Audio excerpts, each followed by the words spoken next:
I kind of want to ask you when you find time to sleep, considering you work full time and have 3 children and are teaching classes.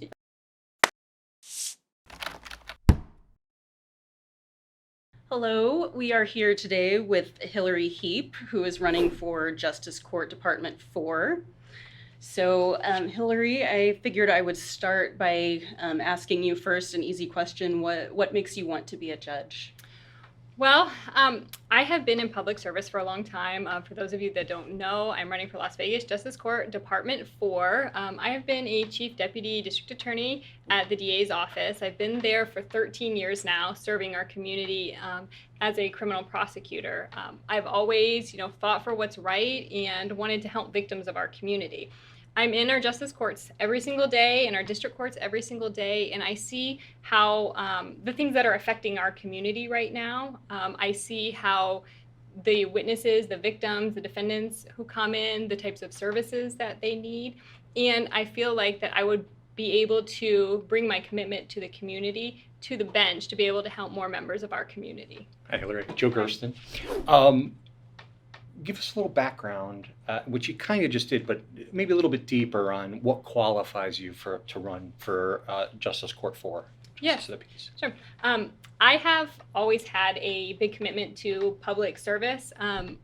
For those of you that most people here don't know, I think like both of you, I'm not from Las Vegas, but I actually chose Las Vegas to be my home about 20 years ago. As soon as I got here, prior to getting here, actually, I fell in love with the city. That's why I moved here. I started working down on the Strip. I went to UNLV for both my undergraduate and my graduate degree. And even during college, I was serving this community. So I've been very involved in our community since the time I moved here. And when I went to law school, I went knowing that I wanted to continue my service to the community. So I've always had that focus. And I have been able to take issues in our community and not just look at them as a criminal prosecutor. I've been able to look at all sides of our criminal justice system. I've worked with many defendants. I think one of the best things we can do for our criminal justice system and our community is to get people out of the system. So I've always been able to look at my job that way. It's not just helping victims. It's not just about community safety, but it's about getting people out of the system too, to protect our community. So I think that I've always strived to do the best for the community. I have a good relationship with all parties, whether it be defense attorneys, other DAs, all the court staff. I've always been able to work with everyone well. Obviously, I went to law school. That helps qualify me to be a JP. I graduated from Boyd, our local law school, in 2011. I've been at the DA's office ever since. But I think having the ability to not just work in one role and have one focus will allow me to do very well as a justice of the peace. And one thing I wanted to ask about, since you were mentioning like the needs of our community, I know you were very involved with the resort corridor court. How would you say that's affected your assessment of the community's needs in terms of what happens in justice court? Yeah, so I am the team chief of one of the tracks that handles the resort corridor court, and what I have seen in the last about year and a half that we've had that court has opened my eyes to other populations in our community and the services that they need. In that court, we have several different populations that come through the court. We have some people that are committing very violent offenses, but for the most part, it's people who need help, who need assistance from our community, and not just from the court, but from other members of our community as well. And it's given me the opportunity to learn how to address those needs and how to find services in our community as well to see what's out there and what's available for the members of our community. So I think it's given me a broader range of our community's needs as well. And I just want to ask, Justice Court 4 is that resort corridor court, correct? Yes, it is. So you'd be going from working in that courtroom as a prosecutor to then overseeing the cases. So from the perspective of just kind of ease of use, I'll use the term. I mean, you're primed for that court. Is that right? Yes, I've been in that court almost every day for the last year and a half. It's been where I have been practicing the most because it was a brand new program that we started a year and a half, so it's taken a lot of time and a lot of energy. So I have lots of experience in that court. I would hope to continue in that court. However, as you both probably know, when there is an opening in the justice court, sometimes the caseloads get shifted, and maybe what the other justices of the peace don't want to handle gets shifted to the new judge. So while I would like to continue in the role of the resort corridor, it is going to change a little bit because the court, the current justices of the peace in the county have decided that they don't want this type of specialized court for the resort corridor. So as of November 1st, it's going to look a little bit different, but we're still going to focus on the needs of the community. We'd like to keep the strip, have the crime reduced on the strip and keep those businesses open to the public because our community needs that as well. I understand, in addition to working at the DA's office for the past 13 years, for the past few years, you've also been teaching undergraduate classes at UNLV.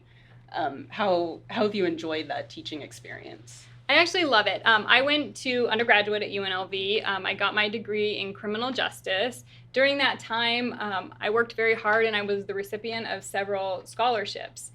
So I understand what it's like to, benefit from some of the programs that we have. I also went to UNLV for law school.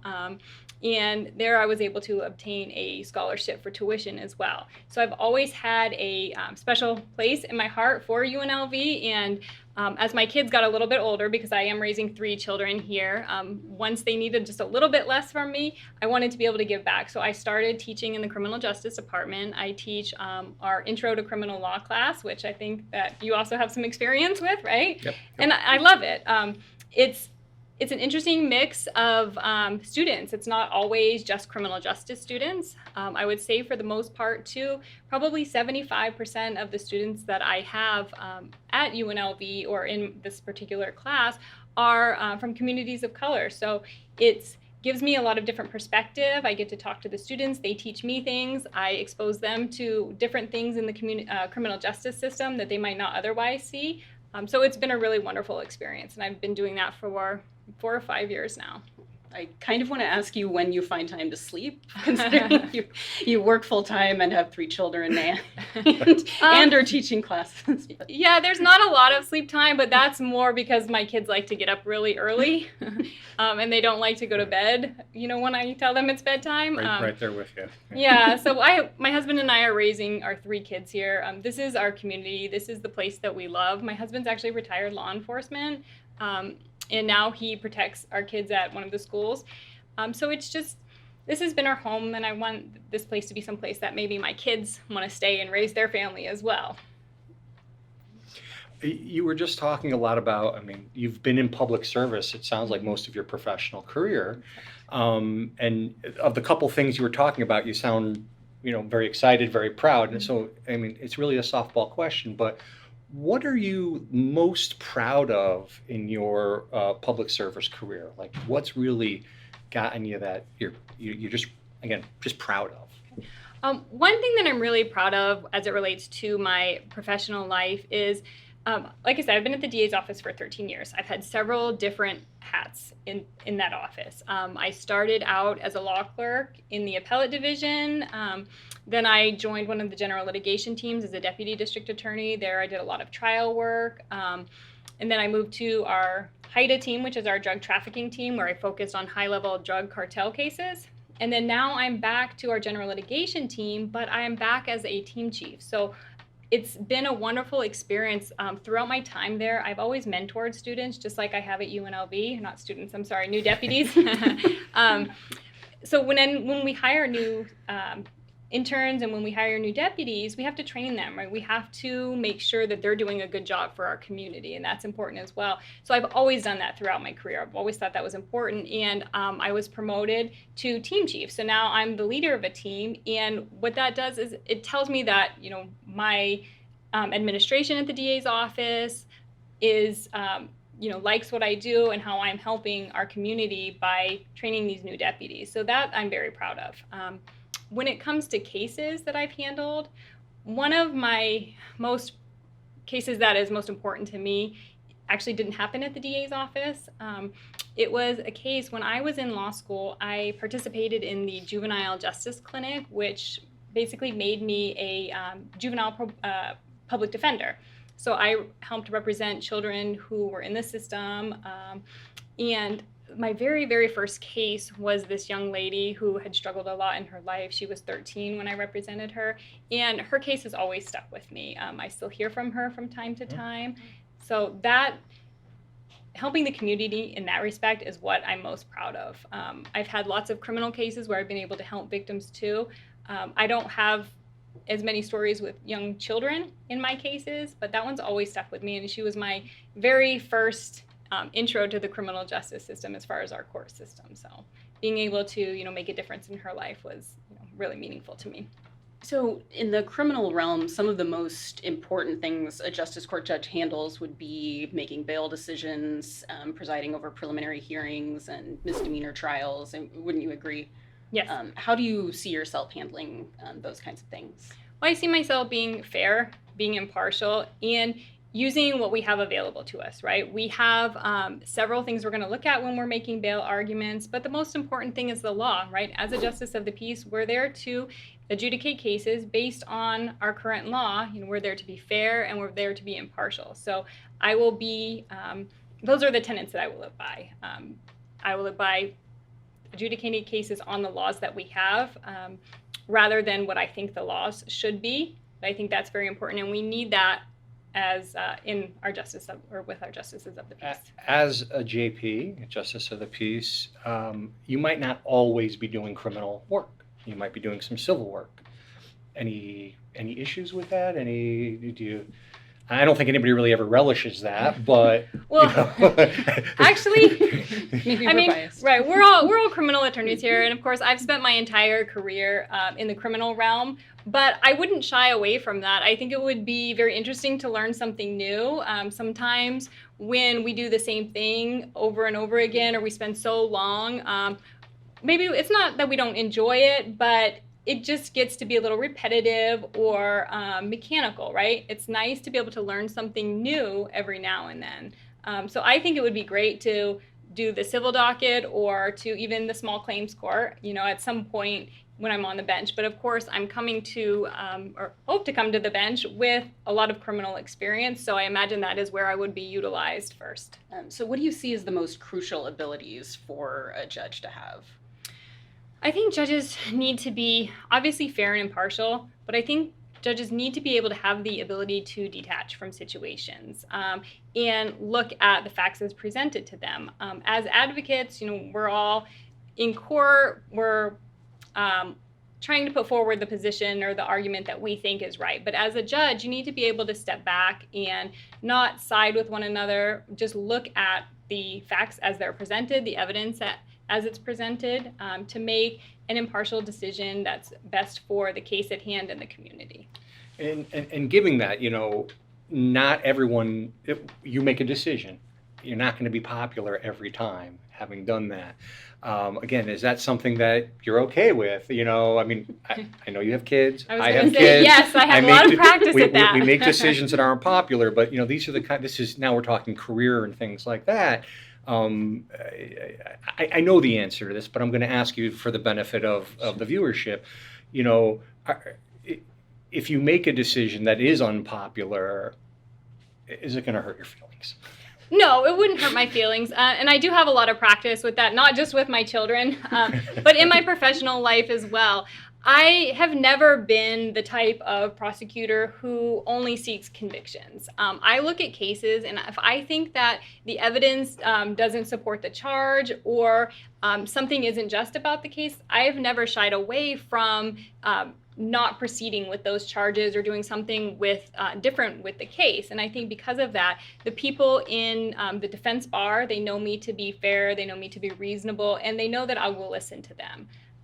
Of course, I don't always agree with them, they know me to be firm and focused on community safety as well. So I think in my daily life, even just as a chief deputy district attorney, I do that daily, and I still have a great relationship with everyone that I work with. Would you agree that in the criminal context, you have to develop kind of a thick skin? For sure. Which would probably we- serve you well on the bench. Yes, and we handle a lot of issues. I mean, you know that we see some of the worst types of crimes, and you have to be able to learn to work in that realm, but not take it with you everywhere. So I think that's part of developing a thick skin, is being able to see what happens, but then see beyond that as well. Our cases aren't just the crime that occurred, it's, you know, the people that are involved in those cases as well, whether it's the victims, the witnesses, or the defendants. There's still people in our community, and we have to remember that no matter what side we're on. So if I'm hearing you, it sounds like you're for justice, not just the conviction. Definitely. You know, that. Definitely. I've never only been about the convictions. I want to, for each of my cases, I want to see, and I want the end result to be just. One of the most important things in our community to keep our community safe is, I believe, getting people out of the criminal justice system. Justice court is a good place to do that because you're going to see a lot of lower level offenses. And if you can help someone, get them the services they need, they can get out of the criminal justice system before they're committing more serious offenses and getting sent upstairs. So I think that's one way to really protect our community, is to get the members things that they need in order to not commit crimes and not be before us in justice court. What do you see as your biggest challenge when you take the bench? Based on working in the justice court, I think it can be a challenge to get our ideals to match with what the county might want or what the public might want. I know there's a lot of specialty programs in the justice court, whether it be drug court, mental health court, all of these different courts, but they're not always funded the way they may need to be. So I think trying to work in a system where I learn how to get like the county on board or to find services, I think that will probably be a struggle, but it's a struggle that's worth fighting for. I think that goes back to what you were saying earlier about having to use the resources that are available. Definitely. And that doesn't scare you. No, it doesn't scare me. Not at all. Somebody has to do it, right? Somebody needs to do it. We talk a lot. I mean, you're both attorneys in the criminal justice arena, and we talk a lot like, oh, you know, we could do this or we could do that, but then nobody wants to stand up and run. So, you know, I'm taking that step. I think that I would do a great job. I have the ability, I have the support behind me, both with the prosecutors and the defense bar. They believe I will do a good job as well. So I think that it's important for us to get out there and to work hard for our community. So again, and you mentioned this earlier, you have a lot of relationships with law enforcement. Can you talk about that a little bit, and you know who they're with and how they will help you out with your job on the bench? Mm-hmm.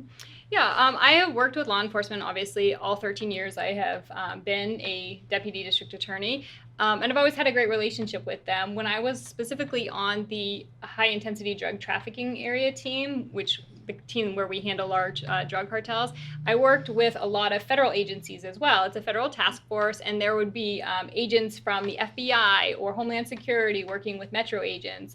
I worked with the Henderson police officers. I worked with North Las Vegas police officers, and I've always had a great relationship with them. So much so that they will call me, and sometimes we have to review search warrants for them, and they know that I will give them honest answers. I'm not always going to say yes to them, but I will explain to them, you know, my reasonings for doing certain things, and that has given it shows them a level of respect, and they know that I'll always be honest with them, and that's why they, you know, continue to pass my phone number around, so I get calls all the time, even on vacation. Really, community service doesn't take a break, and I've been, you know, answering calls or fielding calls from not only colleagues but law enforcement every vacation I've ever had while on the job. So, and that's okay with me. I think what we do is really important for our community, and someone, you know, needs to do it. Great. All right, so final question. Is there anything else that you would like the voters to know about you? Yes. Well, like I said, my name is Hilary Heap. I'm running for Las Vegas Justice Court, Department 4. You can learn more about me at my website. It's www.hilaryheap.com. It's HILARYHEAP.com. Just one L in Hillary. My mom cursed me for life with that. And I can also be found on social media at electhilaryheap.com. I love community engagement, so if you ever have any questions, any concerns, feel free to reach out to me. My contact info is on all of my websites, and if you call me, it'll come directly to my cell phone. I've always prided myself on talking to the community, so feel free to do that. I want to say thank you guys for having me here today. I really appreciate it. Thank you to our Nevada judges for the opportunity to come and speak to the community today. I really appreciate this.